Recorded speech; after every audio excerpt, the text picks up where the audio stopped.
هذا برنامج ساخر هزلي غير حقيقي غير موضوعي وغير محايد، والأحداث الواردة به خيالية ولا تمت للواقع بصلة، ويتشابه بينه وبين الواقع فهو أغرب من الخيال. نسيت أقول لكم هذا البرنامج للكبار فقط، نظرا لما قد يتضمنه هذا البرنامج من محتوى قد يكون غير مناسب لبعض الفئات العمرية، لذلك لازم التنويه.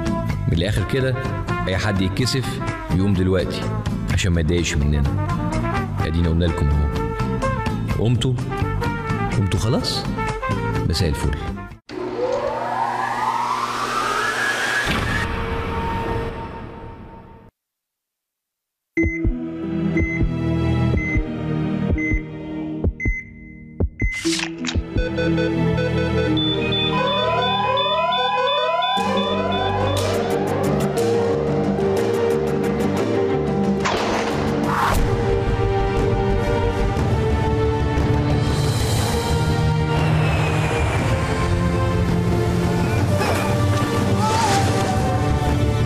والآن مع برنامج البرنامج.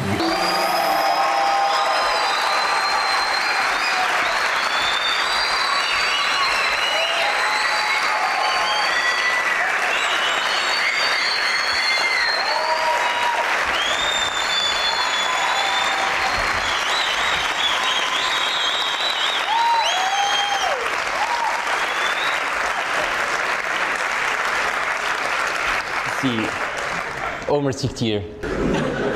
قبل ما نبتدي في موضوع مهم في محتوى البرنامج، الناس اللي في البيوت يمكن تكون شافت التنويه اللي قبل البرنامج، بس حضراتكم لسه ما تعرفوش البرنامج بقى للكبار فقط.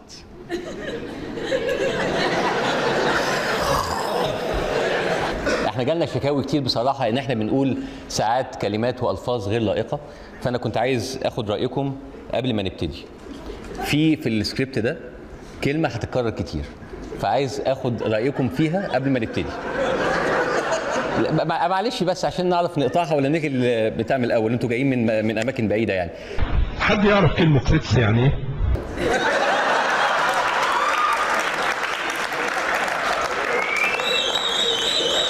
كلمه عادي يعني حاجه يعني احسن من حاجات تانية كتير، ودلوقتي بقى ليها اعلانات. كنتوا بتقولوا ان البرنامج فيه ايحاءات. انتوا لسه شفتوا حاجه؟ يا لهوي.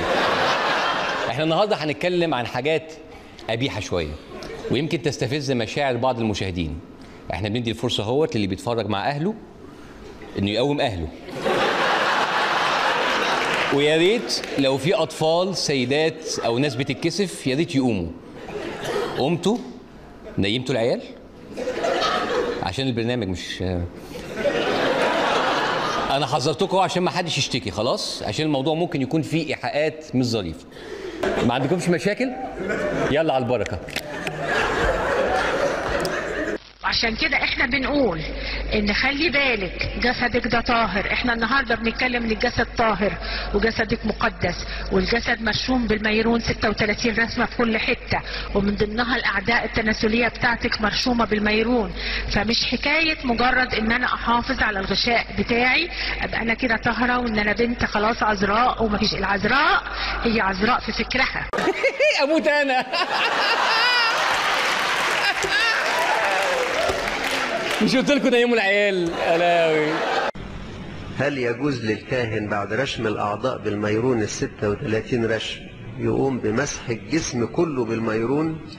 طب ما انت مسحت اوريدي بال 36 رشم. العقل او المخ، خلايا المخ، الرأس، وبعدين المنخارين والفم، بعدين القلب والبطن، وقصاد القلب وفوق فتحة الشرج آخر العمود الفقري، وبعدين الإيد 6، الكتف وتحت الإبط والكوع والمثنى وحوالين الكف، والرجل أيضا الورك والركبة والمثنى وحوالين المشط. طب فاضل إيه ما ترشمش عشان ترشم الجسم كله تاني؟ ده إيه النجاسة دي؟ هي الناس دي قصدها قبيح ولا أنا اللي مخي زفر شوية؟ مش سهلين انتوا برضه خلاص.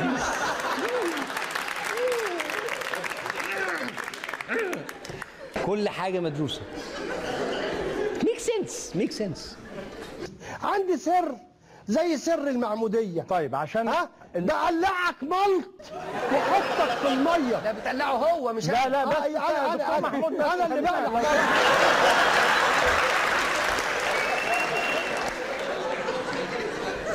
عريتونا ونلبسكم وننضفكم وبعدين فاتحيننا في كل حته.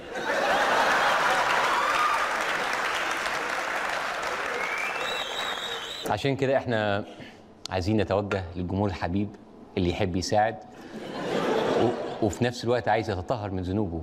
فاللي عايز يتطهر او عايز يغتسل او يتشطف.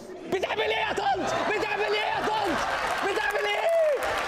بتعمل ايه يا طنط؟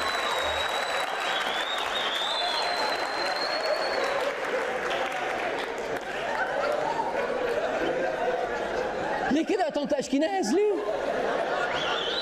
معنا الأخ صلاح من السعودية. اتفضل يا أخ صلاح، حضرتك على الهواء. أنا عندي سؤال لزكريا. صحيح كلام الأنبا بيشوي إنك تتناول من سبب شذوذك الجنسي؟ شواذ. أشكرك عزيزي الفاضل، رغم إن السؤال قليل الأدب قوي، لكن أنا ما بجرحكش، من حقك تسأل. أنا لا أرد على الأمور الشخصية.